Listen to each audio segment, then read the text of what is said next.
होता है, there is a 5 day interview, it is a 5 day interview. Okay, SSB is a 5 day interview होता है ये।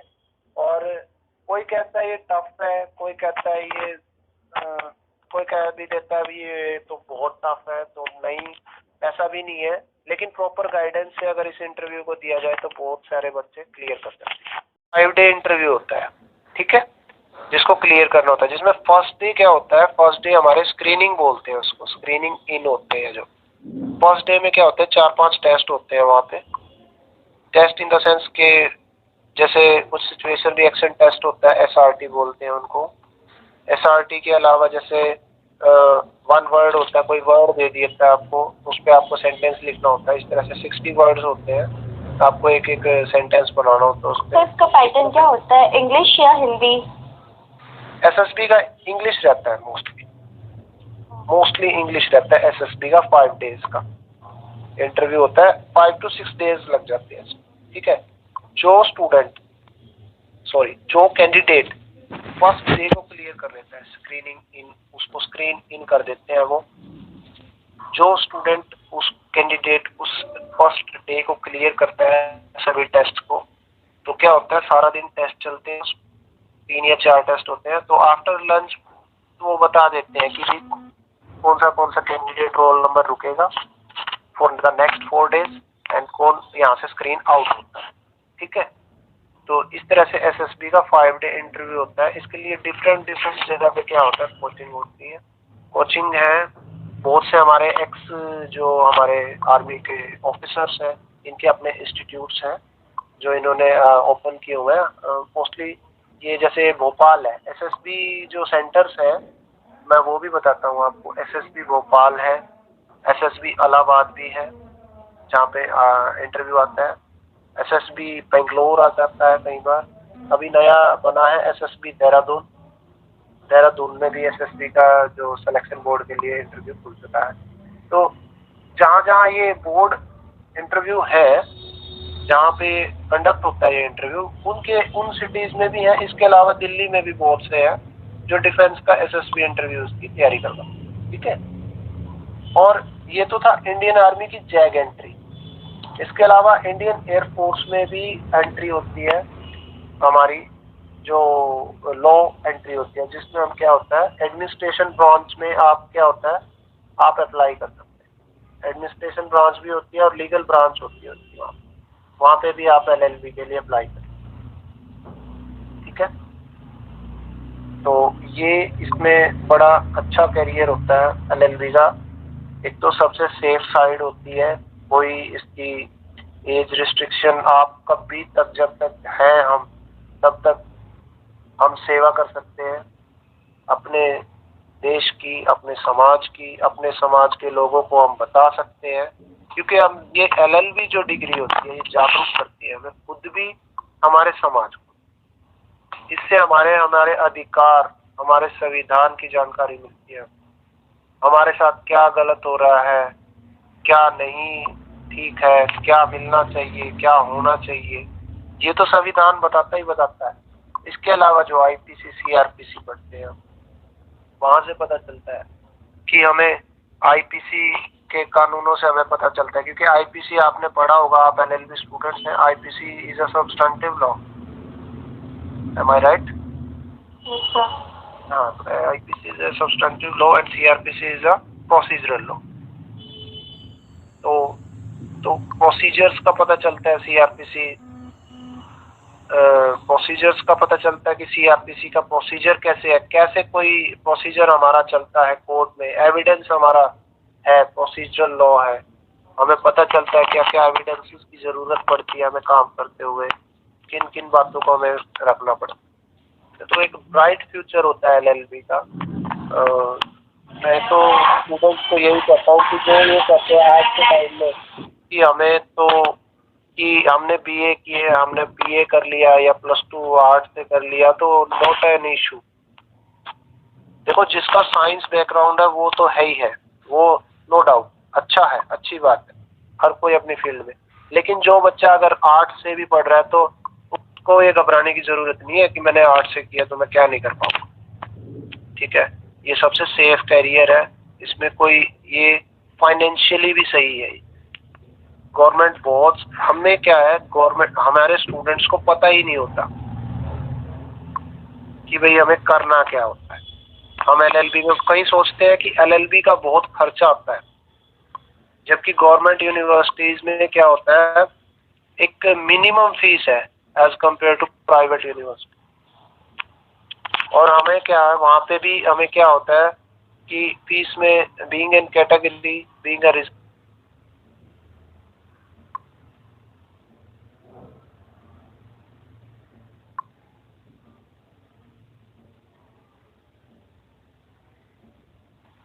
और जब तक हम पढ़ाई करेंगे, जब तक हम पढ़ाई नहीं करेंगे तो आगे नहीं आ पाएंगे। तो हमारा काम सिर्फ हमें पढ़ाई करना है, तैयारी करना है टाइमिंग से रहते हुए, बजाय कि हम अपना टाइम खराब करें, इधर उधर जाए, फालतू की बातों में ध्यान ना देते हुए। अगर हम टाइमिंग से तैयारी करके किसी एग्जाम को क्रैक करके अगर हम ज्वाइन हो जाते हैं किसी सर्विस में, तो एक तो हमारे परिवार का नाम होता है, हमारे समाज का नाम होता है, और लास्टली क्या होता है कि जैसे कोई भी हम जॉब लगते हैं तो उसके बाद हम अपने स्टूडेंट्स को आगे आप बता सकते, जैसे मैं बता पा रहा हूँ, जैसे ऐसे ही आप कल को आप भी बता पाओगे।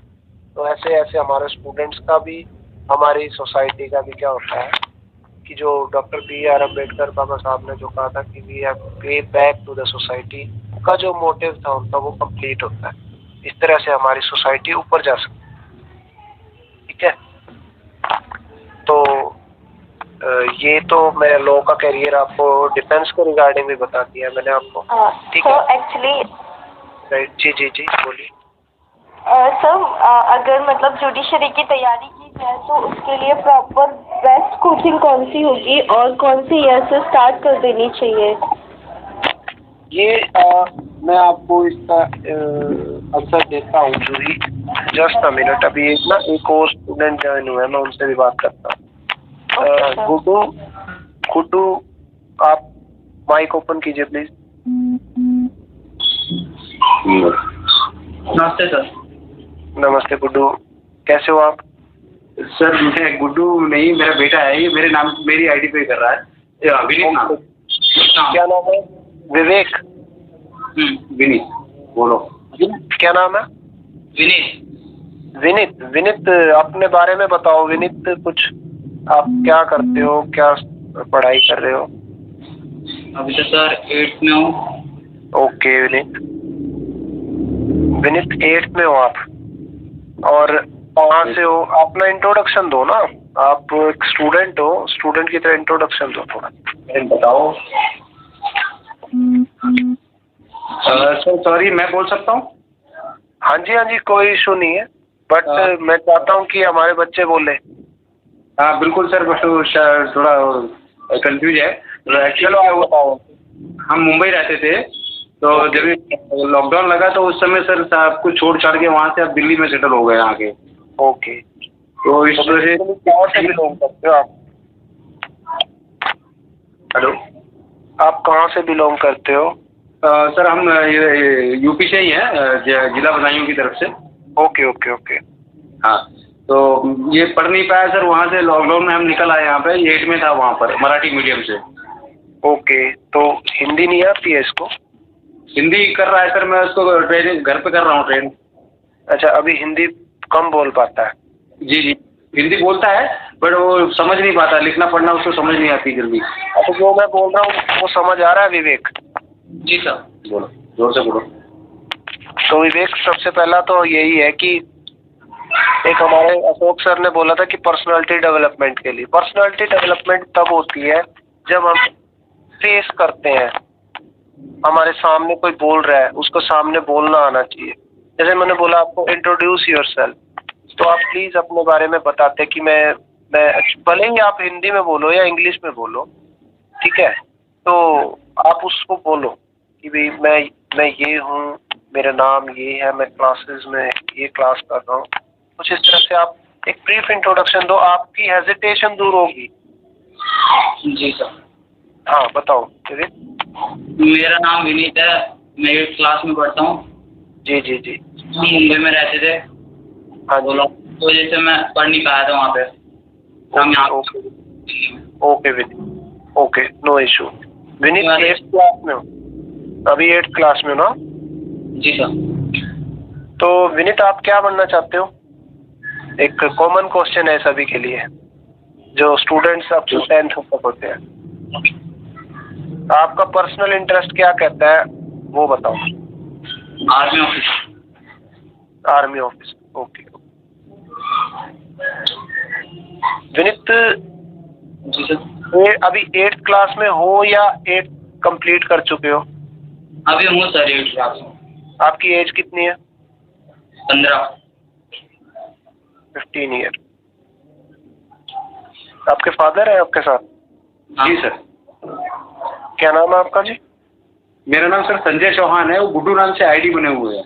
ओके ओके, कोई बात नहीं। संजय जी ऐसा है, ये 8th क्लास में 15th ईयर में रनिंग है जी। थोड़ा सा वो कोविड की वजह से लेट चल रहा है। जी सर। राइट जी। तो चलो कोई बात नहीं। अभी ना एक 9th क्लास में जी। जो हमारे आर्मी के स्कूल्स होते हैं ना, जी जी। सैनिक स्कूल जिनको बोल, सैनिक स्कूल का एंट्रेंस एग्जाम होता है। ओके। ठीक है। हाँ। 9th क्लास के लिए 9th वहाँ पे 3 तरह से एंट्री होती है, 6th क्लास, 9th क्लास और 3rd क्लास से भी है कई कई जगह। ठीक है। जी सर। तो 9th क्लास में जैसे ही आता है, एक्चुअली 9th क्लास इनटेक होती है सैनिक स्कूल के लिए, यानी कि 9th में ही एडमिशन वहाँ होगा। पर उसके लिए क्या होगा, 8th क्लास में ही, अब जैसे 8th क्लास में, और अगर इस बच्चे का इंटरेस्ट आर्मी में जाने का है, ऑफिसर्स, जी, तो आर्मी ऑफिसर के लिए इसको आप दिल्ली में हैं, आप इसको सैनिक स्कूल के एंट्रेंस एग्जाम की तैयारी करवाएं प्लीज। ठीक है सर जी। ठीक है। और आप एक बार सैनिक स्कूल की जो वेबसाइट है, हाँ। आप उनको चेक करें कि ये एंट्रेंस एग्जाम किस वक्त हो रहा है। अभी मोस्ट प्रोबेबली इस ईयर का तो जा चुका है, ये अभी 8th क्लास में हुआ है ना? जी सर। हाँ, तो ये जैसे 8th क्लास में अभी हुआ है, तो ये मोस्ट प्रोबेबली है कि इसका एंट्रेंस होगा अक्टूबर नवंबर के आसपास। जी। फॉर्म फिल होंगे सितंबर के आसपास। तो आप मेरी बात को ध्यान रखना, ठीक है? तो सितंबर अक्टूबर के आसपास फॉर्म फिल स्टार्ट हो जाएंगे जहाँ तक है। फिर भी मैं आपको अभी भी बोल रहा हूँ, एक बार आप प्लीज इसको गूगल सर्च करना सैनिक स्कूल के एंट्रेंस एग्जाम के लिए, ठीक है? जी। और इस बच्चों को अगर ये इंटरेस्ट रखता है, इसकी पढ़ाई अच्छी है। विनीत लास्ट टाइम परसेंटेज कितने थे जब आप बॉम्बे थे? ऐसे समझो, मेरा मराठी में मेरे को ज़्यादा समझ में नहीं आती सर, इस वजह से मैं ज़्यादातर हिंदी पे ही कॉन्सेंट्रेट।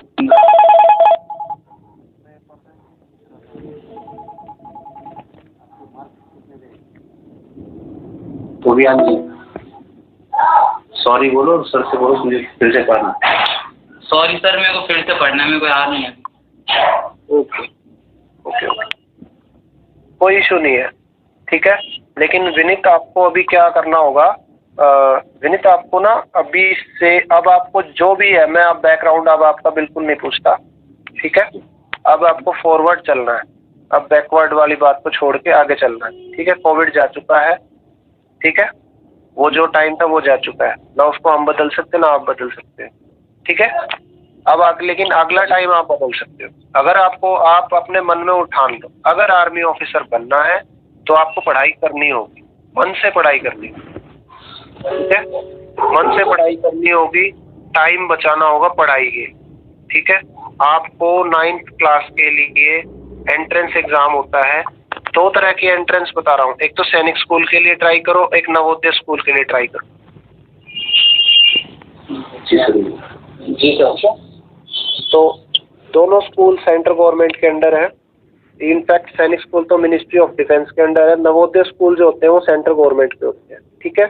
तो नवोदय स्कूल में भी अगर एंट्रेंस हो, अगर आप एडमिशन पा जाते हो तो उसमें फ़ायदा आपको ये होगा कि वहाँ का जो करिकुलम डे का जो पूरी एक्टिविटीज़ है वो आपको एक इस तरह का उनका होता है स्टडीज़ का, कि वो काफ़ी अच्छा होता है as compare to other schools. मेरा पर्सनल ये खुद का भी मेरा एक्सपीरियंस रहा है कि मेरे ब्रदर वहाँ पे नवोदय स्कूल में पढ़े हुए हैं और he is doing now PhD, तो काफ़ी अच्छा एक्सपीरियंस रहा उनका वहाँ पे। ठीक है, तो आप दोनों इनकी तैयारी along with your studies entrance exam की तैयारी करो। ठीक है विनीत जी, ठीक है, और मैं टाइम टाइम पे आपको बताता रहूँगा, उसमें कोई इशू नहीं है। मेरे लिए ये बड़ा अच्छा हुआ कि मैं हमारे स्टूडेंट्स को अगर स्टार्ट से बता पाऊंगा। और एक बात और माइंड में ध्यान रखना, आप थोड़ा सा लेट हो क्योंकि कोविड की वजह से आप एज में आगे जा रहे हो, आपकी पढ़ाई पीछे चल रही है। तो पढ़ाई को अब अच्छे से सीरियसली लेके पढ़ाई करते चलो। ठीक है,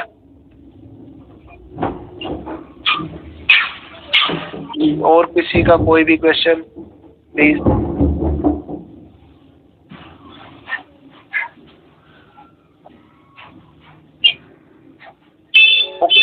मैं आप लोगों को एक बात बताता हूँ, चलो ये अभी आप में कोई आई थिंक किसी की कोई क्वेरी नहीं है।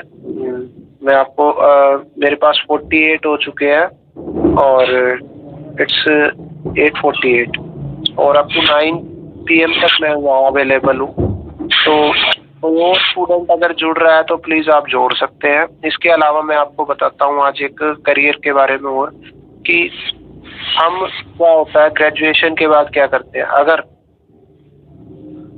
ग्रेजुएशन के बाद आफ्टर ग्रेजुएशन आइदर आप किसी भी डिग्री में करते हो, या BA करते हो या BSc करते हो, BCom करते हो, BTech करते हो, वट एवर योर डिग्री है, आप उसके बाद एक सिविल सर्विस के लिए ज्वाइन कर सकते हो, एग्जाम की तैयारी कर सकते हो। ये तो सभी को पता है। अब मैं आपको इसके अलावा UPSC के एग्जाम की और बताता हूँ। आपने विनीत, आप भी ध्यान से सुनना ये। विनीत, आप एज में जरूर छोटे हो लेकिन आप आर्मी ऑफिसर बनना चाहते हो, आप एक डिफेंस में ऑफिसर बनना चाहते हो, तो प्लीज इस करियर को, मैं आपको एक बात बताता हूँ, मैंने बेल्ट फोर्स में मैं काम करता हूँ। मुझे 3rd क्लास से पता था कि मुझे एयरफोर्स का बहुत ज्यादा वो एयरफोर्स में बात है मेरा कि मैं इंटरव्यूज में रहा हूँ। ठीक है, तो हाँ, तो लेकिन मैंने अपनी तरफ से कभी कोई टेस्ट में नहीं मैं कभी रहा हूँ, किसी टेस्ट में नहीं मैं, मतलब किसी एंट्रेंस एग्जाम में नहीं रहा। ठीक है, तो UPSC, चलो मैं बताता हूँ। UPSC एक हर ईयर CAPF का एग्जाम कंडक्ट करती है। सेंट्रल आर्म्ड पुलिस फोर्स बोलते हैं इसको, CAPF। ठीक है, CAPF बोलते हैं central armed police force. I am repeating again, central armed police force. ये मोस्ट प्रोबेबली जो होता है, इसकी एडवर्टाइजमेंट फरवरी या मार्च में निकलती है। और CAPF होता क्या है मैं आपको बताता हूँ। CAPF की जो एंट्री होती है, मैं आज आपको UPSC की एंट्री बता रहा हूँ। तो कल जब भी नेक्स्ट लेक्चर जो होगा हमारा काउंसलिंग रिगार्डिंग, क्योंकि मैं अगला जो भी लेक्चर लूंगा वो मेरी स्टडी के लेक्चर होगा। ये आज काउंसलिंग का मैंने सर से बात करके, काउंसलिंग रिगार्डिंग इसलिए कि मुझे ताकि स्टूडेंट्स का पता चले, हमारे स्टूडेंट्स को क्या दिक्कत फेस होती है, नेक्स्ट जो भी होगा स्टडी से रिलेटेड। तो CAPF जो होता है, बेसिकली CAPF एक एग्जाम है असिस्टेंट कमांडेंट पोस्ट के लिए। असिस्टेंट कमांडेंट एक पोस्ट होती है जो इक्विवेलेंट, अगर आम भाषा में अगर हम बात करें, बिल्कुल लोकल जो मैं बताते हैं, तो DSP सबने सुना है। DSP सुनते हो ना, क्या होता है DSP पुलिस में होता है। जी सर। तो DSP जो होता है, DSP के इक्विवेलेंट पोस्ट होती है असिस्टेंट कमांडेंट बोलते हैं। ठीक है, तो असिस्टेंट कमांडेंट पोस्ट के लिए जो होता है, तो असिस्टेंट कमांडेंट पोस्ट के लिए एक ये एग्जाम कंडक्ट होता है हर ईयर CAPF का, जिसमें क्या होता है, आप BSF में, CRPF में, ITBP में और SSB में और CISF में, ये 5 फोर्सेस हैं हमारी, जिनको हम पैरामिलिट्री फोर्सेस बोलते हैं। ठीक है, पैरामिलिट्री फोर्सेस बोलते हैं हम इनको। तो इन पैरामिलिट्री फोर्सेस में आप इस एग्जाम को क्रैक करने के बाद आप डायरेक्ट असिस्टेंट कमांडेंट ज्वाइन कर सकते हैं, जो कि एक हमारी इक्वलेंट टू डीएसपी पोस्ट हो। एक गैजेटेड पोस्ट है, gazetted grade A class 1 officer होता है ये, ठीक है। ये गैजेटेड ऑफिसर होता है। और आज तो मैं आपको सिर्फ बोल के बता रहा हूँ, मैं आपको एक दिन एक वर्कशॉप पे हो सका तो पावर पॉइंट पे एक आपको स्लाइड्स के थ्रू बताना की कोशिश करूंगा ताकि और अच्छे से समझ आ सके। मैं इसमें समझ सर की भी हेल्प लूंगा क्योंकि वो टेक्निकल पॉइंट ऑफ व्यू से हमें बता रहे थे कि कैसे हमें ऑनलाइन एग्जाम वगैरह कंडक्ट कर सकते हैं। मैं उनसे इस बात के लिए मैं उनके साथ बात करूंगा। एनी हाउ, तो ये जो पैरामिलिट्री फोर्सेस होती हैं बीएसएफ, सीआरपी, एसएसबी, आईटीबीपी और सीआईएसएफ, इनमें आप गैजेटेड ऑफिसर जा सकते हैं directly after this clearing this exam CAPF, ठीक है।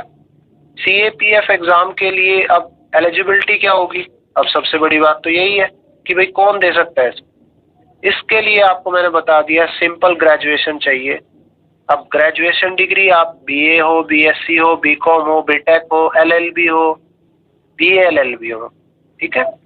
जैसे 5 ईयर की मतलब ग्रेजुएट होना चाहिए, इट्स ग्रेजुएशन होनी चाहिए, ठीक है। और बीबीए हो या बीटीएम हो, कोई भी मतलब ग्रेजुएशन 3 ईयर या 4 ईयर की डिग्री होनी चाहिए जिसके बाद आप इस एग्जाम के लिए एप्लीकेबल, ठीक है। एग्जाम के बाद आपको क्या होता है इसमें एक क्या होता है कि हमारा थोड़ा फिजिकल के भी एक टेस्ट होते हैं।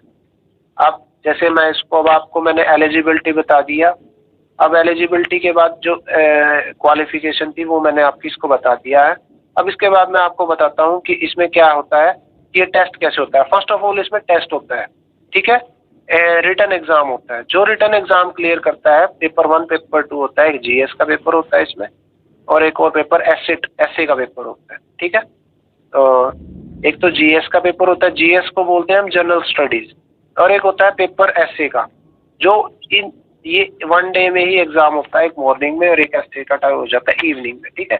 जैसे ही आप सीएपीएफ का एग्जाम क्लियर कर देते हो तो उसके बाद क्या होता है आपको होती क्या जूही क्या बोल रहे हो? Maths, reasoning. हाँ, जनरल स्टडीज में क्या होता है, इसमें क्या होता है ज्यादातर का जो आपको सिलेबस क्या होता है, सिलेबस जो होता है सिलेबस एडवर्टाइजमेंट में ही आता है और होता है मैथ रीजनिंग भी होती है up to 10th level, not वो बिल्कुल ही सीजीएल लेवल ही बिल्कुल नहीं होता वो, ठीक है। तो एक ऐसे होता है, इसमें ऐसे लिखना होता है। ऐसे you can write either in the English और in the language, it depend on you while form filling, जो एप्लीकेशन फॉर्म फिल करते हैं उस दौरान हमें चूज करना होता है, ठीक है। इसके बाद जैसे ही आप इस एग्जाम को क्लियर करते हो you have to go for the next stage. और नेक्स्ट स्टेज क्या होती है, उसमें फिजिकल होता है, हमारा फिजिकल टेस्ट होता है। फिजिकल टेस्ट में क्या होता है, एक दौड़ होती है 1600 मीटर की, 1600 मीटर बोलते हैं जिसको, ठीक है, जिसको अगर हम प्रैक्टिस करते हैं थोड़ी सी इजीली हो जाती है, ठीक है। और उसके बाद जो 1600 मीटर रेस को कंप्लीट कर देता है, इसकी टाइमिंग होती है 6.5 मिनट शायद, हाँ ऐसा ही कुछ चल रहा था, वो एडवर्टाइजमेंट में आता है बिल्कुल लिखा हुआ क्लियर। यूपीएससी एडवर्टाइजमेंट को पूरा का पूरा डिटेल वाइज देता है, ये सबसे अच्छी बात होती है यूपीएससी। तो 1600 मीटर जो होते हैं, अगर आप एक स्टैंडर्ड कोई स्टेडियम देखते हैं तो उसके 4 राउंड होते हैं 400 मीटर के, ठीक है। तो 1600 मीटर जो कंप्लीट कर लेता है उसके बाद उसका एक लॉन्ग जंप होता है 12.5 फुट का लगभग, और एक हाई जंप होता है 3.5 या 4.25 फुट का। ये 3 टेस्ट होते हैं। कई बार शॉर्ट पुट होता है, गोला फेंकवाते हैं जिसमें कुछ वेट होता है 5 किलो का, वो कुछ दूर तक फेंकना होता है। ये टेस्ट क्लियर करने के बाद आपका क्या होता है, मेडिकल होता है। मेडिकल होने के बाद आप रिकमेंड हो जाते हैं इन 5 फोर्सेज में, BSF, CRP, ITBP, SSB, CISF. आपके एग्जाम के जैसी आपने परफॉर्मेंस दिखाई है और जैसे आपके क्या आए हैं मार्क्स आए हैं, उसके बाद आपको अलॉट होती है ये 5 फोर्सेज में। आपको कोई भी एक फोर्स अलॉट होती है और आप उसके बाद इसमें ट्रेनिंग करते हैं। और after doing your training, 1 ear training होती है ये लगभग, और उसके बाद आप एज एन असिस्टेंट कमांडेंट जो होता है डायरेक्ट 3 स्टार लगते हैं। देखो 3 स्टार लगना, एक 3 स्टार लगते हैं इंस्पेक्टर के लेकिन ये उससे ऊपर पोस्ट होती है डीएसपी की। आपको मैं बता देता हूँ, इंस्पेक्टर के जो 3 स्टार लगे होते हैं और डीएसपी में क्या फर्क होता है। डीएसपी के जो स्टार लगे होते हैं यानी कि असिस्टेंट कमांडेंट के, वो और इंस्पेक्टर के जो स्टार होते हैं, इंस्पेक्टर के स्टार के साथ हमेशा क्या होगा, एक रिबन लगा पाएगा शोल्डर। लेकिन इनके क्या होता है, डीएसपी या ऑब्लिक असिस्टेंट कमांडेंट के डायरेक्ट 3 स्टार लगे होते हैं, वो रिबन नहीं लगा होता, जो क्या सिग्निफाई करता है हमारे को कि ये एक गैजेटेड ऑफिसर है, ग्रेड A1 ऑफिसर। तो ये एक एंट्री का आज मेरे पास टाइम जो बचा था, क्योंकि आप लोगों की कोई क्वेरी नहीं थी, तो मैंने, क्योंकि काउंसलिंग डिफेंस रिलेटेड मुझे सर ने बोला था कि बताना है, तो मैंने आपको CAPF एग्जाम के बारे में बताया। अब किसी को इसमें डाउट है तो बताएं।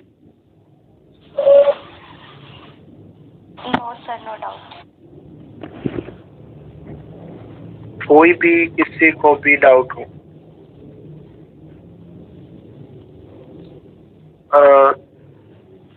कोई नया और जुड़ा है?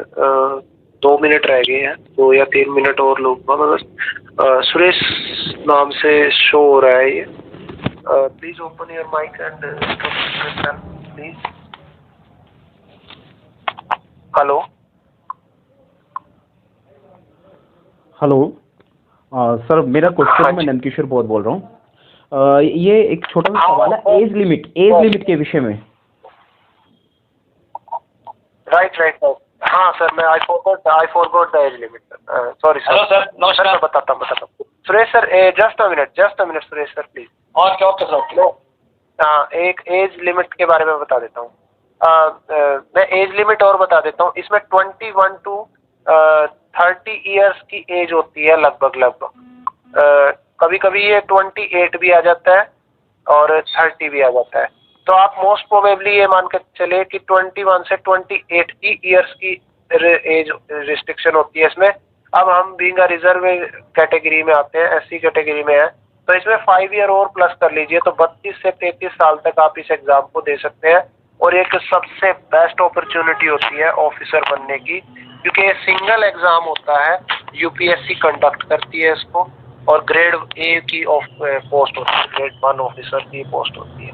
लड़का लड़की दोनों के लिए, मेल फीमेल दोनों के लिए? दोनों एप्लीकेबल है सर, दोनों एप्लीकेबल है। दोनों के लिए सेम रूल्स? हाँ जी, दोनों के लिए सेम रूल्स है सर, और दोनों को फैसिलिटीज। और मैं एक बात और बता दूं कि जो ये पैरामिलिट्री फोर्सेस है, ये गर्ल्स को हमेशा स्ट्राइव करती है कि भाई वो ज्वाइन करें, और बहुत इज्जत है यहाँ पर, बहुत रिस्पेक्ट बहुत मिलती है, खासकर लेडीज को। यहाँ बहुत अच्छी जॉब है ये, प्रेस्टिजियस जॉब में आती है ये आप ग्रेड 1 को आप समझते हैं, आप एज में है, कुछ है मुझसे बड़े हैं, आप समझते हैं सबको कि भी ग्रेड 1 क्या होता है। जैसे कुछ स्टूडेंट्स अभी स्टूडेंट्स हैं, वो इस चीज को नहीं समझ पा रहे होंगे, लेकिन जो हमसे सीनियर है और जो फील्ड में अभी है, वो उन चीजों को समझते हैं कि ग्रेड 1 क्या होता है।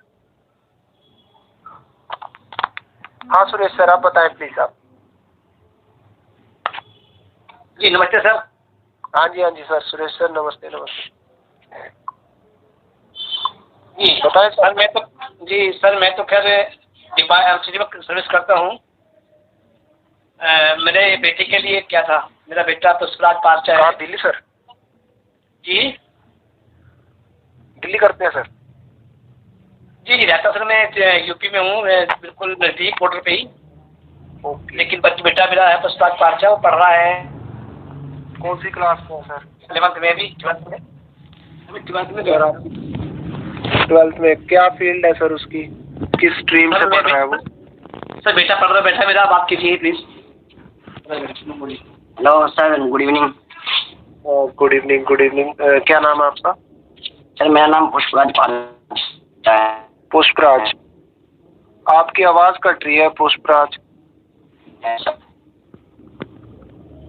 हेलो। हाँ हेलो। हाँ जी। सर मेरा नाम पुष्पराज पार्चा है।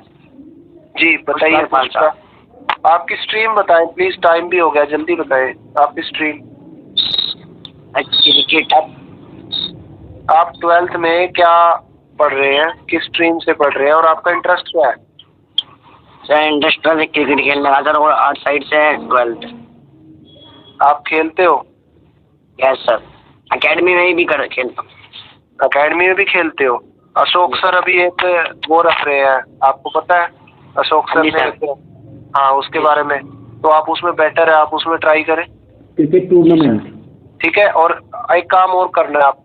नहीं, मैं आपको एक चीज और बताता हूँ, एक सलाह देता हूँ करियर के लिए भी। ठीक है, ठीक है, आप गेम खेलते हैं, बहुत अच्छी बात है ये। गेम में कोई गलत बात नहीं है गेम खेलना। ठीक है, गेम खेलिए। गेम के साथ साथ आप एक काम करना है आपको, गेम की ही मैं आपको डिग्री बताता हूँ। आपको बीपीएड में एडमिशन लेना। ठीक है, बैचलर ऑफ फिजिकल एजुकेशन में। ठीक है, कि कल को आप बीपीएड करते हो, समझ रहे हो मेरी बात को? जी जी सर। तो इन केस अगर 1% अगर आप क्रिकेट में कहीं अगर आपका सिलेक्शन नहीं हो पा रहा है, तो आप बीपीएड कर जाओगे, साथ के साथ ग्रेजुएट हो जाओगे बैचलर ऑफ फिजिकल एजुकेशन में। और उसके बाद आप 1 ईयर का एनआईएस का कोच का कोर्स होता है, आप उसको कर लेते हो, तो आप एक कोच बन जाओगे खुद, और आपका करियर सेफ हो जाएगा, आप गवर्नमेंट जॉब के लिए एप्लीकेबल हो जाओगे। ठीक है, अच्छा। तो अलोंग विद योर गेम आप बीपीएड को जरूर करना, bachelor of physical education degree होती है। ठीक है, ठीक है, पढ़ाई को जारी रखना है साथ के साथ साथ। ठीक है, तो thank you sir, thank you. Okay okay, thank you sir. ठीक है, सभी को अब टाइम हो गया है, जैसा कि अशोक सर भी अशोक सर। जी जी सर। अशोक सर आवाज कट रही है, प्लीज आप। हाँ, अब आइए सर, बताइए। धन्यवाद सर मैं शायद कर पाया हूँ कुछ हेल्प में स्टूडेंट। आवाज आई है? हेलो, आवाज आई है?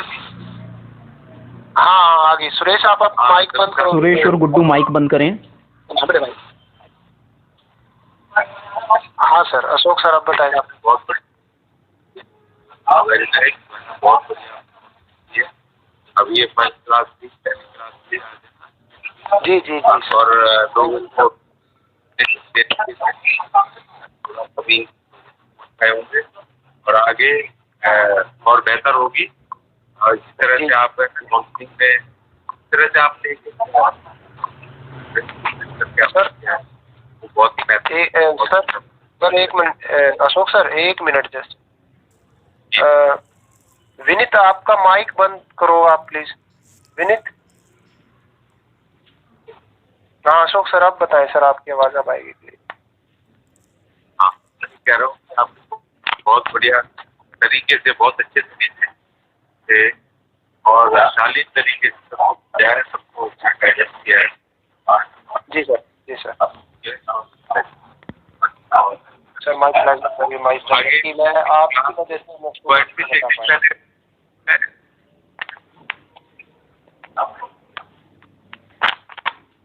ठीक है, बाकी हम फोन पर बात करेंगे। बाकी सबका धन्यवाद। ठीक है सर, ठीक है सर, ठीक है। थैंक यू सर, आज बहुत सारी बातें जानने को मिली आपसे। Thank you sir. जी जी, कोई बात नहीं, ये मेरा तो मैं बता रहा हूँ, हम आए इसलिए हैं कि हम बता सके स्टूडेंट्स को हमारे। जी सर। जी, थैंक यू आप सभी ने अटेंड किया। और प्लीज़ आप ज़्यादा से ज़्यादा अपने स्टूडेंट्स को जोड़े। ये एक फ्री प्लेटफॉर्म है पढ़ाने के लिए, हम आपस में डिस्कस करके बहुत से रास्तों को जान पाएंगे। प्लीज़ आप ज्वाइन करें स्टूडेंट्स ज़्यादा से ज़्यादा। Thank you all. जय वाल्मीकि, जय भीम। जय वाल्मीकि, नमस्ते।